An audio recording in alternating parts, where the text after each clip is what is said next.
যারা আজ পানি দিয়ে আমাদেরকে ডুবিয়ে মারার সিদ্ধান্ত নিচ্ছে, এমনি এরা ভয় পেয়ে পালিয়ে যাবে।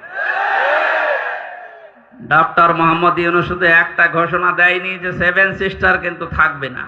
এই কারণে এরা ভয় দেখাতে এই ফারাক্কার বাঁধ খুলে দিয়ে আমাদের এই বিপদে ফেলে দিল। এখন এটা কাটতে উঠতে সময় লাগবে। 3-4টা জেলা পানির নিচে অলরেডি ডুবে গেছে, বিশেষ করে ফেনী, নোয়াখালী, কুমিল্লা, ব্রাহ্মণবাড়িয়া, চাঁদপুর পানির নিচে। এখন এদের যে অবস্থা, আমার মনে হয় সারা দেশ থেকে এখন ওখানে যাওয়া ইমানের সবচেয়ে বড় দাবি। আপনারা জামাতে ইসলামী বাংলাদেশ ছাত্র শিবিরের নাম শুনলে এখনো নাক সিটকান। এই মানবতার কাছে দাঁড়ানোর মতো এদের ছাড়া আর কাকে পাচ্ছেন আপনি? টাকা আপনার নেই? দরবেশ বাবার টাকা ছিল না? পদ্মা সেতু বানিয়েছে মাত্র 32,000 কোটি টাকা দিয়ে, আর দরবেশের এক ব্যাংকে আছে 36,000 কোটি। যেখানে যত টাকা পড়ে আছে এই টাকাগুলো নিয়ে এসে এখন রাষ্ট্র সংস্কারের কাজে লাগান। এই ফেনী, কুমিল্লা, চাঁদপুর এই মানুষগুলোকে বাঁচান। কি হবে ও দরবেশের টাকা দিয়ে? আমরা যেখানে যতটুকু সমর্থ পাচ্ছি, আমার 5 তারিখে আগস্টের 5 তারিখে 14 জন মারা গেছে এক জায়গায় কুষ্টিয়ায়। আমার সমর্থ অনুযায়ী আমি দাঁড়িয়েছিলাম। সবাই যদি আমরা এগিয়ে আসতে পারতাম, জালেমরা ভয় পেত। এই মজলুম মানুষগুলোর পক্ষে এখনো পর্যন্ত অনেকে দাঁড়াচ্ছে না। এজন্য জালেমরা এখনো পর্যন্ত সাহস পাচ্ছে যে না, এদেরকে মারলে তো কিছু হয় না। আল্লাহ জালেমদের অন্তরে যেন ভয় ধরিয়ে দেয়। এক জালেম সেদিন ভিডিও কলে কথা বলছিল, আপা ভয় পাবেন না, ঘাবড়াবেন না, আপনি ঘাবড়ালে আমরা নরম হয়ে যাই।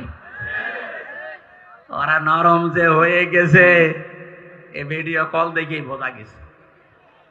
এই জন্য আমাদের একটু শক্ত হওয়া লাগবে আর এখলাস নিয়ে থাকা লাগবে। আমাদের ভেতরে এখলাস কম আছে। ডাক্তার শফিকুর রহমানের মতো মানুষ এদেশে আর নেই। এত ব্যস্ত মানুষ লোকটা, এরপরও ফেনীর এই বন্যা দুর্গত এলাকার মানুষদের দেখার জন্য আজকে সকাল 8টায় হাজির হয়ে গেছে। যাওয়ার সময় ঘোষণা দিয়েছে বাংলাদেশের মানুষেরা, আমার ভাই বোন অসুস্থ, বৃষ্টির কবলে, বন্যার কবলে হাবুডুবু খাচ্ছে, আমি চললাম, যার যা আছে তা নিয়ে আপনারাও আসেন। কই এদেশে মানুষ আর নেই? তার নামের আগে পরে যে মানবতার ফেরিওয়ালা এই শব্দটা লাগিয়েছে, কি ইয়ার কি করার জন্য লাগিয়েছে?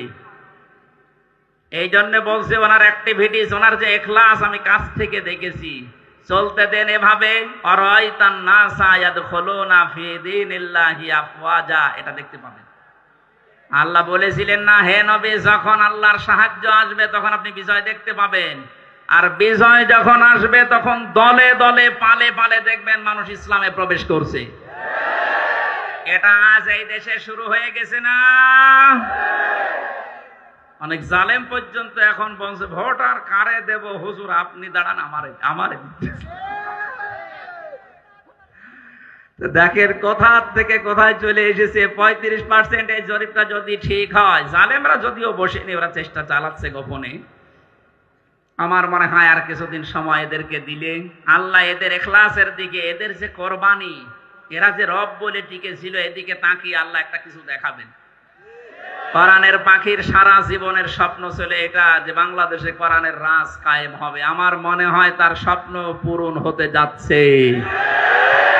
এদেশে কোরআনের রাজ কায়েম হোক, এটা আপনারা দেখতে চান না? কারা কারা দেখতে চান দেখি? লিল্লাহে তাকবীর।